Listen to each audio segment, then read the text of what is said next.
Is HTTPS। सारी की सारी वर्किंग वही है, HTTP की ही वर्किंग है, लेकिन यहाँ पे जो लफ्ज पे गौर करना थोड़ा सा वो है आपके पास बेटे HTTPS के बारे में। तो व्हाट इज HTTPS? तो यहाँ पे एक वर्ड आता है आपके पास, hyper text transfer protocol secure. ये जो S है ना, इसका मतलब होता है सिक्योर। सिक्योर का मतलब आपको सिक्योरिटी प्रोवाइड करेगा। अब ये सिक्योरिटी कहाँ से आई, ये सिक्योरिटी किसने दी, अब ये सिक्योरिटी क्या करेगी, इसके बारे में हम थोड़ा सा देखते हैं। बेटे मैंने भी ये बात की कि HTTPS का भी वही वर्किंग है जो कि HTTP प्रोटोकॉल की है, लेकिन वो सिक्योर नहीं है, ये सिक्योर है। अच्छा ये सिक्योर कैसे होगी? इसमें क्या होगा, इंक्रिप्शन आपके पास प्रेजेंट होगी। इंक्रिप्शन का मतलब ये है कि मैंने HTTP में ये कहा था कि बेटे आप कुछ भी इंफॉर्मेशन को लिखते हो, आइदर आप अपने डेबिट कार्ड की इंफॉर्मेशन देते हो, ATM कार्ड का नंबर दिया, आपने कुछ पर्सनल इंफॉर्मेशन दी, आपने अपनी ईमेल दी, तो मैंने वहां पर ये बात कही थी कि आपका डाटा प्लेन टेक्स्ट में जाएगा।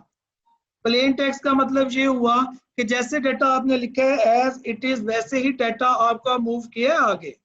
लेकिन HTTPS में क्या बात आ जाएगी, आपका डाटा हाइड होगा, आपका डाटा अगर चोरी भी हो जाता है, कुछ पैकेट्स को वो चुरा भी लेते हैं हैकर्स, और डाटा उसको नजर नहीं आएगा। अच्छा इसकी एक और छोटी सी एग्जांपल कुछ इस तरीके से ले लो, इंक्रिप्शन की बता रहा हूँ।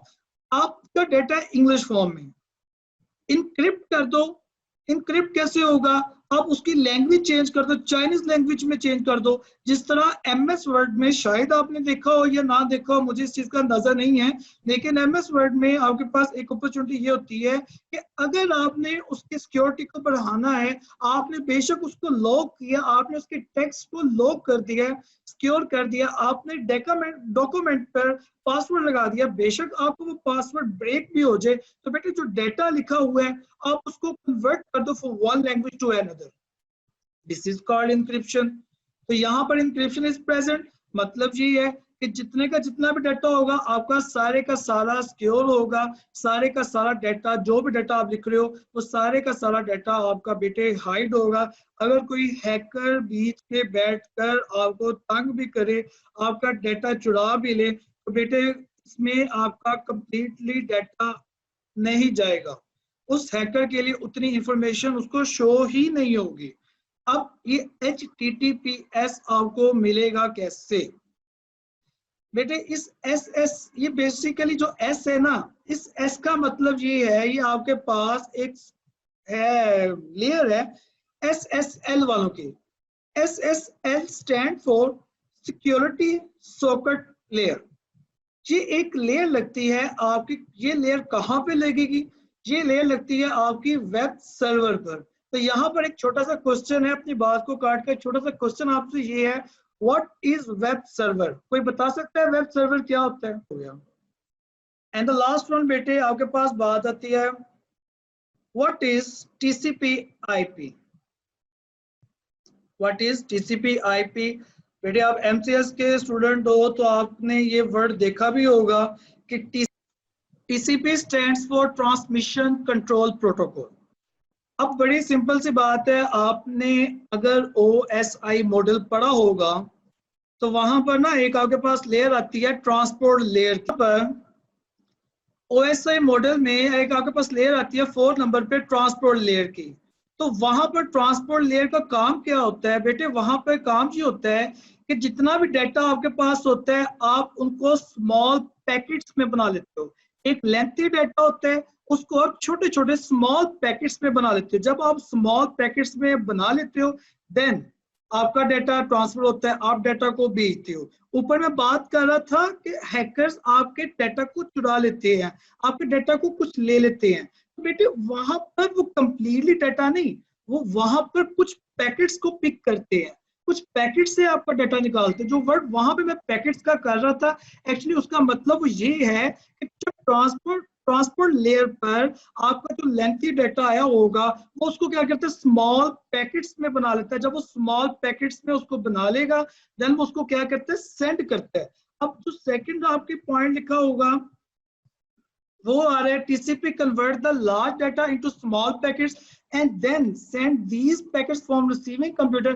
अभी ये बात बताकर हटाऊं कि जो लार्ज डाटा होता है उसको वो क्या कर देता है, छोटे से पार्ट में छोटे से उसका स्मॉल पैकेट उसको क्या कर देता है, कन्वर्ट कर देता है। बात समझ आई या नहीं आई?